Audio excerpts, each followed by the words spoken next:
when it comes to gameplay. I wanted to kick ass and I wanted to win. And I just kept getting my ass handed to me. I mean, I was brought down by necrotic, spell. It was like my body rotted from the inside out. Faster Purple Worm Kill Kill is one of my favorite D&D shows because it is just absolute chaos in the best way. And I loved your character in this episode.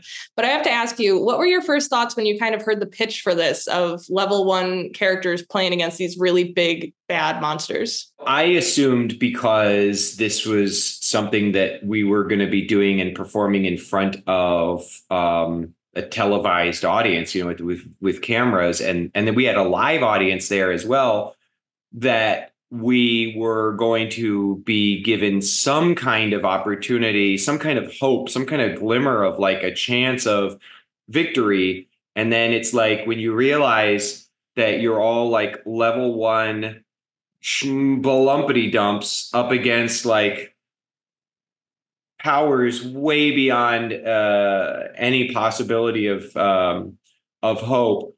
I realized like, oh, we're screwed. So that's what it was. But it is always fun to be in a pickle with people that you love and who are very fun and funny. So getting to be in a pickle with people like Matthew and Steve Agee, and these are very close friends of mine. Steve Agee's one of my best friends in the world.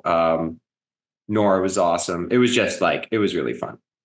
And I love D&D. I had not played D&D for quite a long time. And then when we went into, 2020 and everybody was isolating during the pandemic, a number of my friends wanted to get a campaign going, and so they started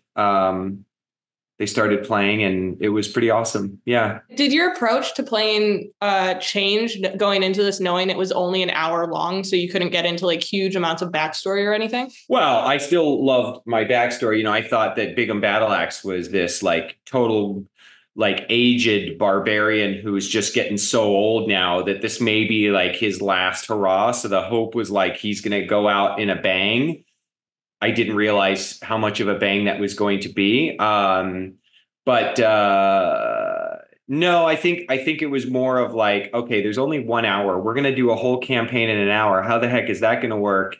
And then I just immediately realized the inherent both comedy and entertainment value in watching these people try to solve an entire mystery and beat a big bad in less than 60 minutes. Yeah, definitely. And then can you talk a little bit about playing with Matthew and Steve, who you are such good friends with? Like, what was that like, especially on camera and in front of an audience? Yeah, Nora's awesome and like a real D&D player and like can run a great game. But it was fun because Steve and I play. We've been playing games for years together. We've never played D&D, but Steve and I play games like Mafia, Werewolf, Deception, you name it. Like we have I'm a big tabletop gamer, and so my living room is very often some assembly of my friends playing games and yelling at each other, which is always really fun. In fact, when we were shooting the Suicide Squad, we had some really fun nights of Mafia that we played because like James Gunn is very good at Mafia. We got Peter Capaldi to play. We played with Margot Daniela, who was Ratcatcher 2, ended up being really good at it. So Steve and I have this long history of either when we're shooting together or just when because he only lives like 5 minutes from me, we're always playing games. So going into D&D with Steve was special because he's not like a big D&D guy, and but he's really good at games, and he's also one of the funniest people I know. And then Matthew is a D&D, he's a dungeon master. Matthew is like a real true, he's got like 20-sided dice like just falling out of his pockets at any given time. So getting to finally play with him, even if it was an abridged version of the game. And by the way, Matthew's best friends all make this show with him. Mm-hmm. So even though Matthew's a good friend of mine, it was really cool to get to meet his longtime closest friends who are such wonderful guys. It was really neat. Can you talk to me about the live studio audience element? Did it kind of like amp up the energy at the table for you as both a player and a performer? It did, because I'm not funny. So it was fun for me to see the funny people actually like getting the laughs out of the audience. But for me, the performer in me just wanted to, bring Bigum Battle Axe to like, to the story in a way that they would be like engrossed and find interesting. And, but it's a lot of pressure, because as somebody who's highly competitive, like I am when it comes to gameplay, I wanted to kick ass and I wanted to win. And I just kept getting my ass handed to me. I mean, I was brought down by a necrotic, spell. It was like my body rotted from the inside out. To be fair, this is very much designed for you not to be able to win. And I also thank you. Designed to fail. Like I was set up for complete failure. I really resent that. It's not cool. I also would argue you are very funny because your introduction to Bigum was one of my favorite parts, as was you going, I'll do the suit of rats, but also I was a sexy nurse, so I want to combine them. That was sexy great. Nurse. Yes, that was because we were at a masquerade party, and I felt like I know what it's like to not be invited to a party and want to be at a party. And I also love a costume party, and I think that you can make anything sexy. So like sexy barbarian nurse, pretty great. Rats covered in rat grossness. Yeah, why not? It was perfect, and I really hope we see cosplay of that in the future.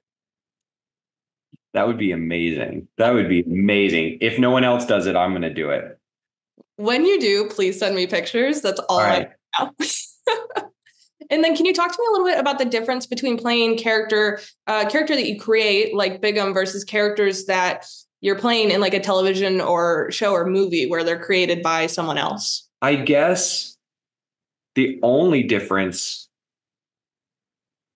truly is that when you're playing D&D or any other RPG where you're creating your characters.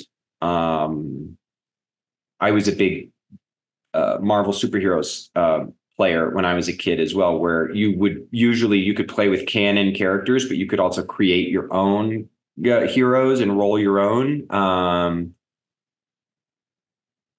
I feel like the only difference is the script is at the mercy of the dice. So I don't know I guess I don't think I approach things that differently. I think I probably don't.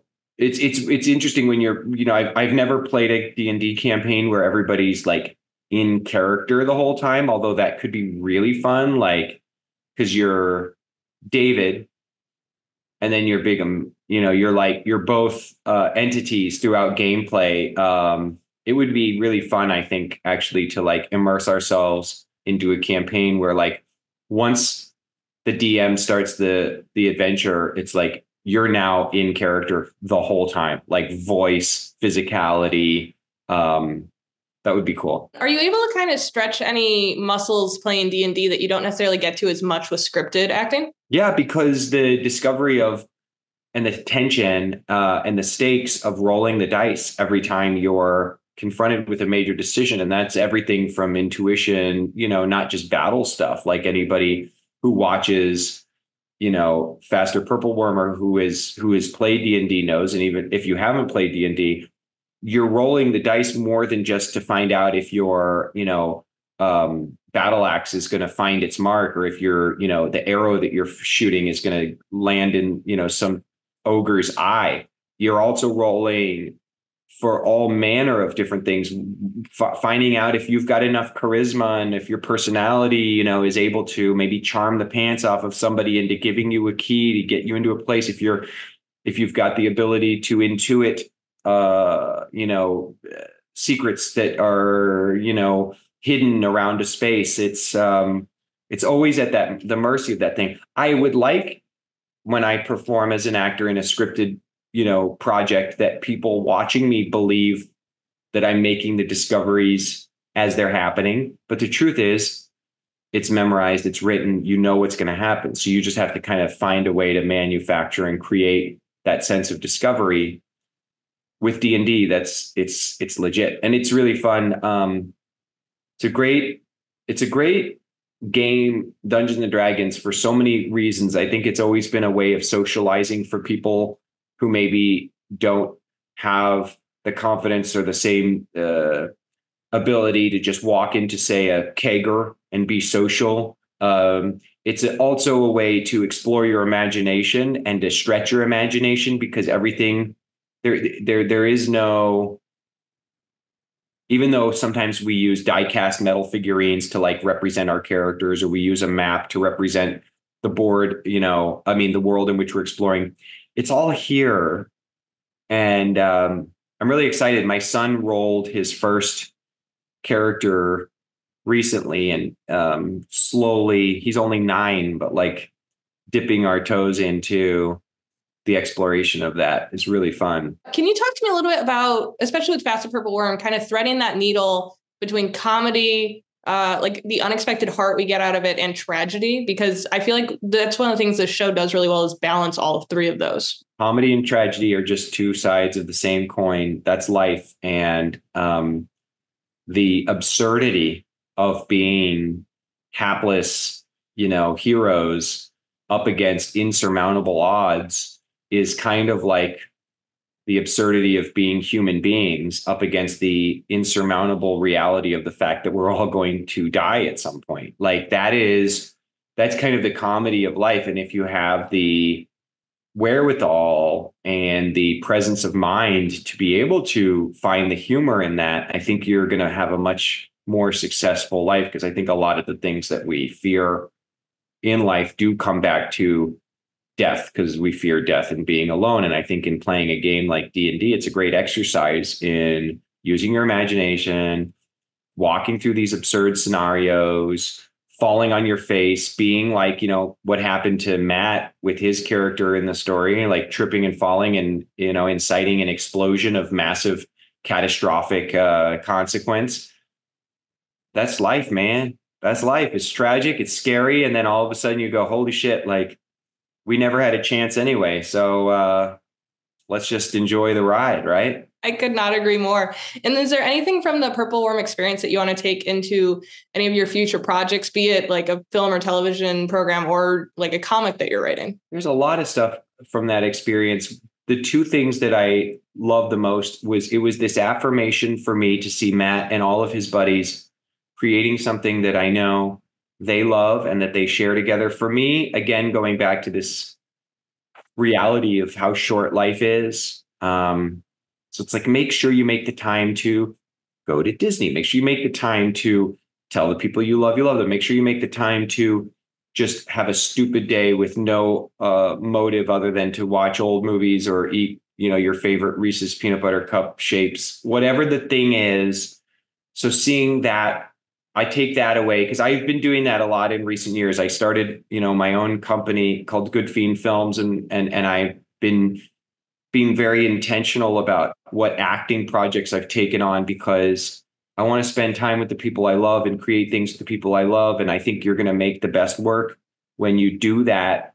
So watching Matt and his buddies do this thing and have so much fun together was inspiring. And then, of course, speaking of Matt, I kind of want to take him and bring him into everything that I make and do. I love him so much as a performer and as a creative force of energy in this universe. And I would love to do some heavy duty scene work with the guy. I think he's one of the most versatile actors there is in Hollywood. He can be so funny. He can do wildly broad and yet still authentic characters. And then he can bring it all in and do these like really subtle, gut-wrenching, dramatic performances.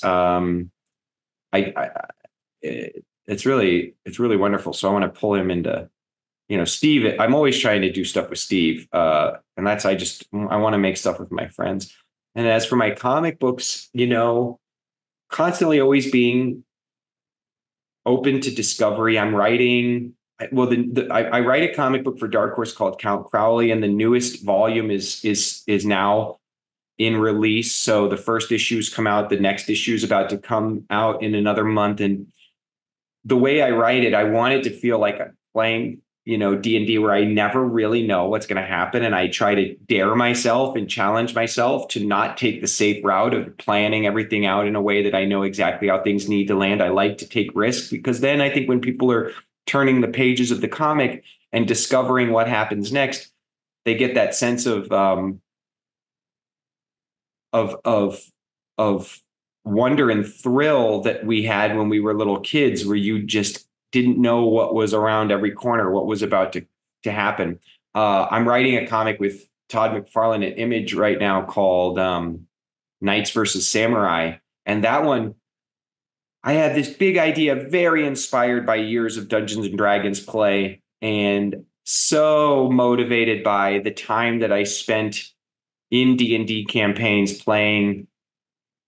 I played a lot of human characters. I played Dragonborn. I've done, halflings, but in human character form,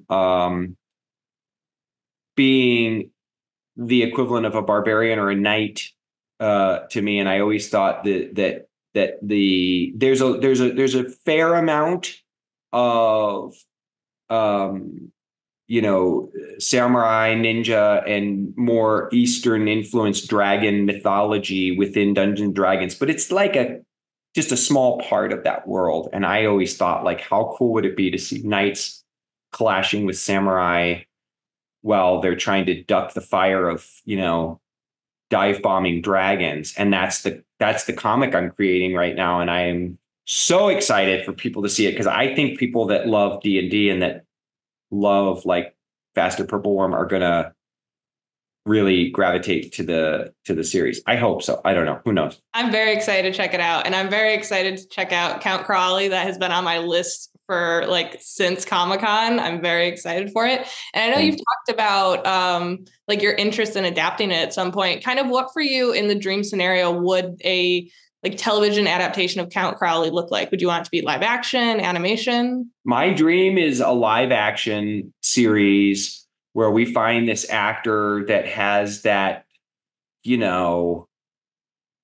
dynamic range, the kind of woman who brings to her roles the complexity that, because Jerry Bartman, who's the hero, who is Count Crowley, she is funny, acerbic, quick-witted, a badass, completely in a state of mental disarray, depression, and anxiety. She's spiraling so hard with her addiction to alcohol. So she's both comedic and tragic simultaneously, while she's having to figure out how the hell to defend herself and the people she loves against supernatural forces. So I think about the kind of show that looks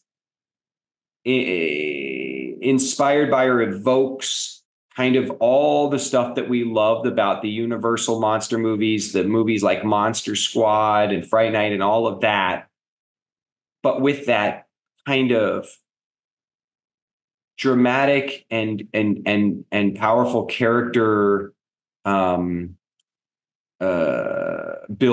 that you find in shows like Glow, which I loved, or The Bear, or so many wonderful shows. So yeah, I that's my dream. And then of course that somebody will let me play one of the vampires, probably. Although there's a couple roles I would love to play in the world of Count Crowley. I feel like you could pull off more than one role in this, and I very much want to see it. Yeah, that would be really fun. I would love that. You also kind of mentioned your love of Marvel, and I know you've been in the MCU as well as James Gunn's DCU.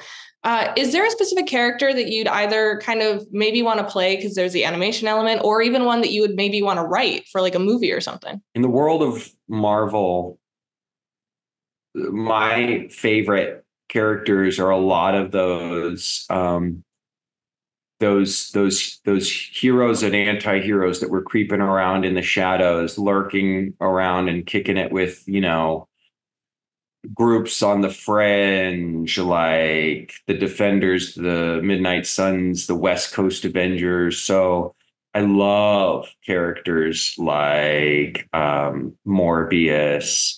And I think that Moon Knight is one of the coolest comic book characters ever created. I think that Tigra would be so cool to see, you know, explored in a new way. Yeah, I would love that. I'd love to maybe find like a new offshoot of more obscure heroes that are kind of kicking it around in the shadows who could take, maybe if it's not a rebirth of the West Coast Avengers, because they just did that actually recently. But in a more fun, bright kind of like 80s way. I would like to do it in I don't even know. I'd love to get a chance to write some Moon Knight stories. I think Werewolf by Night, such a fantastic character. I love Doctor Strange. I love the Hulk. I think the Invincible Hulk was one of the better comic runs of the last couple of years. Hell yeah, man. And you name it. There's probably no character that if I had the chance to get to write or create on that I wouldn't be excited about. I love that world so much. You were also part of Oppenheimer, which seems like it's kind of the front runner with the Oscars. How does it feel to be a part of that with award season upon us? It is surreal. It takes me back to my love of comic books and my gratitude, my boundless fountain of gratitude for the life that I live as an actor and creator, because comic books and cinema have always been such a deep love of mine. The fact that the first time I was ever in a feature film got to be, one of the greatest superhero movies ever made, Christopher Nolan's The Dark Knight, and the fact that he cast me in that film changed my life, gave me an opportunity to be a working actor in a way I never dreamed possible. And now, how many years later? 15 years later, I got to be in a just glorious, soaring opus of cinema, and to be able to be in another project with him, it's a dream. It's wild. I love your Faster Purple Worm episode. Honestly, I just love all the work you do, and I'm very Thank you. Thank you so much. Well, I'm excited. Once you get to read Crowley, let me know what you think, because the first 2 volumes are now available for digital, or you could get in trade paperback, and then you get caught up on the story. And then the new volume that's being released now, it's so exciting to me. I think Lucas is doing the best work of his career, and I hope my writing is the best it's ever been. And I'm dying for you to check it out. Let me know what you think when you do, and we could talk about it. We could come back and do another interview. And then hopefully when the show gets made into something that we can all watch, we get to talk about that.